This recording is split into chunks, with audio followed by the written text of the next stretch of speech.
मैं हूं अंजलि और आप देख रहे हैं समाचार 24 लाइव। तो आइए शुरुआत करते हैं आज की प्रमुख खबर से। चंदौली पहुंचे कृषि मंत्री सूर्य प्रताप शाही। पीएम किसान सम्मान निधि कैंप में लिया भाग। चकिया के डोडापुर गांव में किया गया था आयोजन। मंत्री ने पीएम किसान सम्मान निधि की दी जानकारी। पूरे उत्तर प्रदेश में 66,759 ग्राम पंचायतों में शिविर का है लक्ष्य। अब तक 57,110 ग्राम पंचायतों में लगाए जा चुके हैं शिविर। हमारी सरकार का प्रयास है सभी किसानों को पीएम किसान सम्मान निधि का लाभ मिले। एमएसपी से ज्यादा मूल्य किसानों को मिल रहा है। किसान को हमारी सरकार आजादी दे रखी है। व्यापारी को बेचना चाहे तो बेच सकते हैं। कांग्रेस की तरह से हम वादे नहीं किए हैं। आ करके जबरदस्ती गेहूं को तोला जाता था। धान व गेहूं की अच्छी कीमत हमारी सरकार में मिली है। आने वाले सालों में और अच्छी कीमत किसानों को मिलने वाली है। जीवा की हत्या में जो लोग शामिल हैं उनको बख्शा नहीं जाएगा। न्यायालय की सुरक्षा अब चुस्त दुरुस्त कर दी गई है। चंदौली से सुधीर पांडे की रिपोर्ट। जानना चाहेंगे कि ये जो प्रधानमंत्री किसान सम्मान निधि के लिए शिविर का आयोजन किया जा रहा है वो कितने बड़े स्तर पर किया जा रहा है और इसका उद्देश्य क्या है? देखिए, ये पूरे व्यापक रूप से उत्तर प्रदेश के भीतर हर ग्राम पंचायत के भीतर हो रहा है और हमने जो लक्ष्य बनाया है 66,459 ग्राम पंचायतों में शिविर करने का।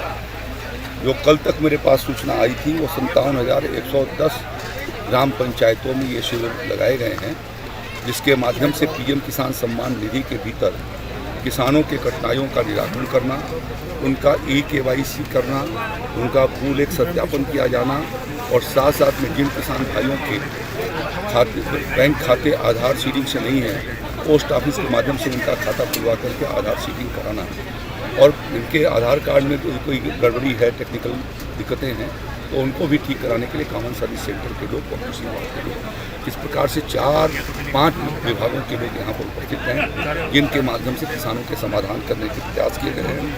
हमारे पास कल तक 18,83,972 किसानों के मसले आए थे, जिसमें से 13,66,964 किसानों की समस्याओं का समाधान मौके पर ही किया गया है।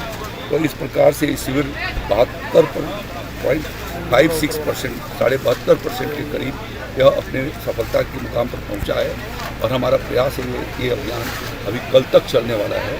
24 मई को हम लोगों ने शुरू किया था। 10 जून तक हमने ये कैलेंडर बनाया, जिसके भीतर सभी ग्राम पंचायतें जिसमें कवर हो जाएं और उसके भीतर इनको लिया गया है, जिसके माध्यम से मौके पर निस्तारित किया जा सके। इसमें ओपन सोर्स से भी हमने लोगों के आवेदन पत्र लिए। जिन किसान भाइयों ने अब तक अपने आवेदन पत्र नहीं दिए थे या मृतक का वारिस के रूप में वो थे, तो ऐसे 2,21,782 किसान भी इसके भीतर आए, जिनमें से उनको 1,67,081 को मौके पर ही उनका समाधान निकाला जा सका है।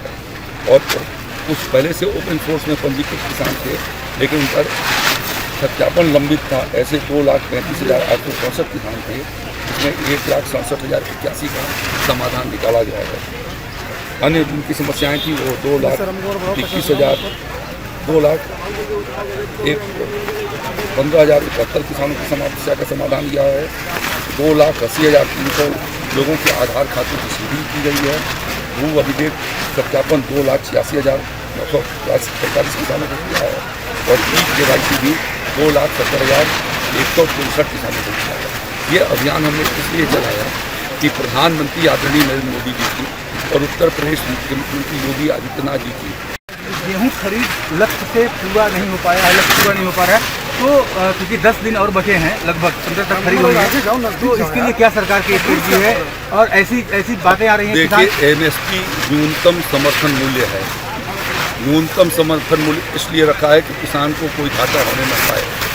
जब बाजार के भाव नीचे की ओर होते हैं तो किसान को सही कीमत मिल सके, इसके लिए न्यूनतम समर्थन मूल्य की व्यवस्था होती है।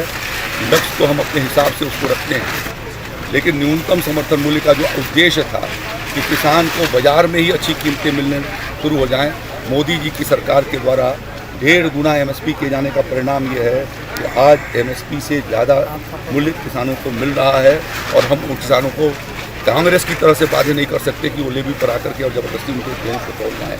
हमने किसानों को इस बात की आज़ादी दे रखी है कि उस बाज़ार के भीतर किसी व्यापारी को बेचना चाहते हैं वो बेचें, उनको जहाँ से भी अच्छा फ़ायदा हो सकता है वहाँ से फ़ायदा कमाएं। बाकी कार्यक्रम हम लोग यदि कम दाम जिन फसलों के होते हैं उनको हम खरीदने का काम करते हैं। क्या सर एमएसपी में कुछ सुधार करने की गुंजाइश करते रहते हैं। उसका एक मानक है, उस मानक के आधार पर हम उसके लिए हर साल उसको रिवीजन करते हैं।